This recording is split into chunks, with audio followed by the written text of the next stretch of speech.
Hello and welcome guys, मैं हूं आपका अपना होम ट्यूटर निखिल सर। तो जैसा कि हम लोगों ने अपनी लास्ट क्लास में प्रॉफिट के ट्रीटमेंट के बारे में पढ़ा था, मैंने आपको अपनी लास्ट क्लास में समझाया था कि प्रॉफिट का ट्रीटमेंट हम लोग दो तरह से कर सकते हैं।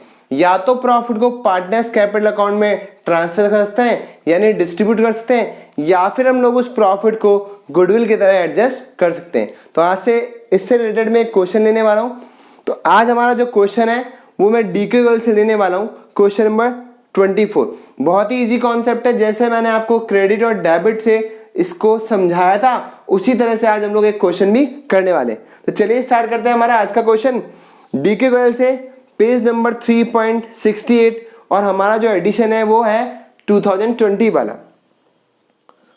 तो स्टार्ट करते हैं क्वेश्चन नंबर 24। क्वेश्चन में बोलता है A and B are partner in a firm sharing profit in the ratio of 3:2, जो कि मैंने बोर्ड पे लिख भी लिया। दो पार्टनर हैं जो कि 3:2 के रेशियो में अपना प्रॉफिट पहले डिस्ट्रीब्यूट किया करते थे। फिर बोल रहा है they decided to share profit in the ratio of 3:4, यानी अब ये पार्टनर 1 अप्रैल को चाहते हैं कि हमारा जो प्रॉफिट होगा वो 3:4 के रेशियो में आने वाले टाइम में डिस्ट्रीब्यूट हो जाए। On that day there was a credit balance of 70,000 in their profit and loss account, यानी जब ये रेशियो चेंज होने वाला है 1 अप्रैल 2016 को, इस डेट पे कंपनी के पास जो प्रॉफिट एंड लॉस का बैलेंस है वो 70,000 रुपीज से क्रेडिट है, यानी प्रॉफिट का बैलेंस क्रेडिट है। तो ये 70,000 हमारे पास प्रॉफिट क्वेश्चन में गिवन है। फिर नेक्स्ट बोलता है pass the general entries assuming that partner decided to distribute the profit, यानी इस प्रॉफिट को पार्टनर जो है बेसिकली वो क्या करना चाह रहे हैं, डिस्ट्रीब्यूट करना चाह रहे हैं। ऑब्वियस सी बात है ये इस डेट वाला प्रॉफिट है, तो ये जो प्रॉफिट है बेसिकली वो इस डेट से पहले वाला प्रॉफिट है, यानी ये जो प्रॉफिट है वो कौन सा है, ओल्ड प्रॉफिट है। क्योंकि अब जो प्रॉफिट होगा वो तो किस में डिवाइड होगा, 3:4 के रेशो में। इसका मतलब ओल्ड प्रॉफिट को मुझे क्या करना है, ओल्ड पार्टनर्स में ही डिवाइड करना है। ऑब्वियस सी बात है ये वाला प्रॉफिट इन दोनों ओल्ड पार्टनर्स में डिवाइड हो जाएगा। और किस रेशो में डिवाइड करना है, ओल्ड रेशो में डिवाइड करना है, यानी नए रेशो का हमारे पास कोई भी यहाँ पे काम नहीं होता है। तो क्या करना है हम लोगों को, ओल्ड प्रॉफिट यानी इस वाले प्रॉफिट को ओल्ड पार्टनर्स यानी ए और बी में ओल्ड रेशो में यानी 3:2 में ही क्या कर देना है, डिवाइड कर देना है। अब मैंने आपको इसका कॉन्सेप्ट इजीली समझाया था।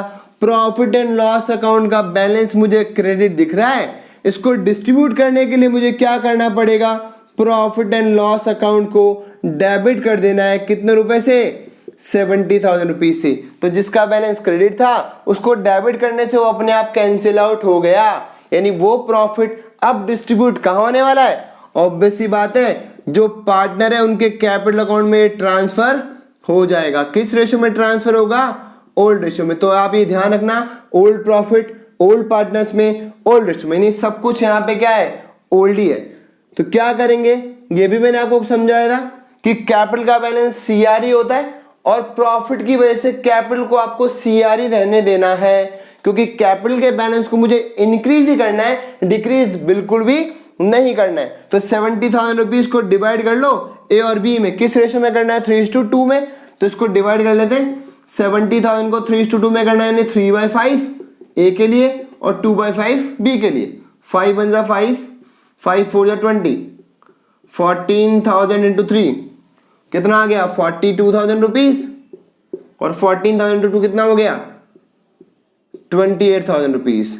तो ये 70,000 रुपीज का जो डिस्ट्रीब्यूशन है वो हम लोगों ने ए और बी के अकाउंट में ट्रांसफर कर दिया। तो जैसा कि आपने देखा ये बिल्कुल भी टिपिकल नहीं है, बहुत ही इजी है, सिर्फ आपको एक कॉन्सेप्ट अच्छी तरह समझ में आना चाहिए। अब मैं फटाफट से क्वेश्चन और ले लेता हूं इसके बाद वाला, क्वेश्चन नंबर 25।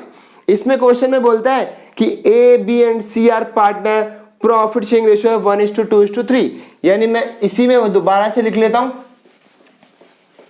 कि 3 पार्टनर है। अब कितने की जगह है, 2 पार्टनर की जगह ए बी और सी, और रेशियो की बने कितना, 1:2:3। जिनके पास बुक नहीं है उनको मैं क्वेश्चन बोल के समझा रहा हूं, इजीली आपको समझ में आ जाना चाहिए। वापस से पढ़ देता हूं, A B C are partner, profit और जो लॉस है वो शेयर कर रहे हैं 1:2:3 के रेशियो में। अब क्या करना है मुझे, इसके बाद में आगे लिखा है फ्रॉम 1 अप्रैल 2016, इसमें भी वापस वही बोल रहा है कि 1 अप्रैल 2016 से ये तीनों पार्टनर ए, बी और सी अपने रेशो को चेंज करने वाले, decided to share the profit in the ratio of 2:3:4 in the future. यानी रेशो कब से चेंज हो रहा है? 1 अप्रैल 2016 से। इससे पहले वाला जो भी प्रॉफिट होगा उसको हम लोग इस तरह से क्या कर देंगे, ट्रीट कर लेंगे। आगे लिखा हुआ on that date profit and loss account disclose, यानी profit and loss account disclose a debit balance. यानी अब ये प्रॉफिट एंड लॉस का कौन सा बैलेंस गिवन है आपको? डेबिट बैलेंस गिवन है। तो प्रॉफिट एंड लॉस अकाउंट का ये डेबिट बैलेंस है। इसके लिए क्या बोल रहे हैं? Record the general entry for the distribution of the balance in profit and loss account. यानी आपको क्या करना है, इस प्रॉफिट एंड लॉस अकाउंट का लॉस गिवन है, अमाउंट लिखा नहीं हम लोगों ने, अमाउंट गिवन है 90,000 रुपीज।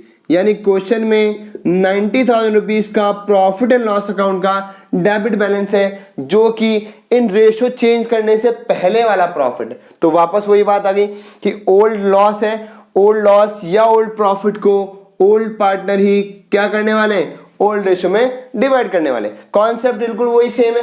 ये प्रॉफिट एंड लॉस अकाउंट का डेबिट बैलेंस है, तो क्या करना है, जो बैलेंस डेबिट है उसको वहां से हटाने के लिए क्या कर दूंगा, क्रेडिट। तो ले जाता हूं मैं इसको क्रेडिट साइड, तो लिख दिया मैंने 2 प्रॉफिट एंड लॉस अकाउंट और क्रेडिट साइड लिख देता हूं कितना, 90,000 रुपीज। अब ऑब्वियस सी बात है, मैंने पहले भी समझाया, प्रॉफिट को अगर पार्टनर डिस्ट्रीब्यूट कर रहे हैं तो लॉस को भी पार्टनर को ही बियर करना पड़ेगा, और लॉस की वजह से पार्टनर के कैपिटल क्या हो जाएंगे, डिक्रीज हो जाएंगे। तो कैपिटल का बैलेंस होता है सीआर, डिक्रीज करने के लिए क्या करना पड़ेगा मुझे, डीआर करना पड़ेगा। तो क्या लिख रहा हूं मैं, एस कैपिटल अकाउंट डेबिट, बीस कैपिटल अकाउंट डेबिट और सीज कैपिटल अकाउंट डेबिट। इनको क्या किया मैंने, इस लॉस को, ओल्ड लॉस था हमारे पास, ओल्ड पार्टनर्स में ओल्ड रेशो में डिवाइड करना है। रेशो कितना हमारे पास 1:2:3। आप इस 90,000 रुपीज को 1:2:3 में डिवाइड कर लेना, ये अमाउंट आएगा 15,000, 30,000 और 45,000 रुपीज। इस तरह से हम लोगों ने क्या कर दिया, इस लॉस को भी तीनों पार्टनर में डिस्ट्रीब्यूट कर दिया। तो जैसा कि आपने देखा, ये कॉन्सेप्ट तो बहुत ही इजी है, बस आपको प्रॉफिट एंड लॉस के क्रेडिट और डेबिट बैलेंस का ध्यान रखना है। अब हम लोग अपनी क्लास में लेने वाले हैं इसका जो सेकंड एडजस्टमेंट है, कि अगर पार्टनर ये चाहें कि इस प्रॉफिट को डिस्ट्रीब्यूट नहीं करना है तो फिर इसको एडजस्ट करना हम लोग अपनी आने वाली क्लास में देखने वाले। तो चलिए मिलते हैं हम लोग अपनी अगली क्लास में।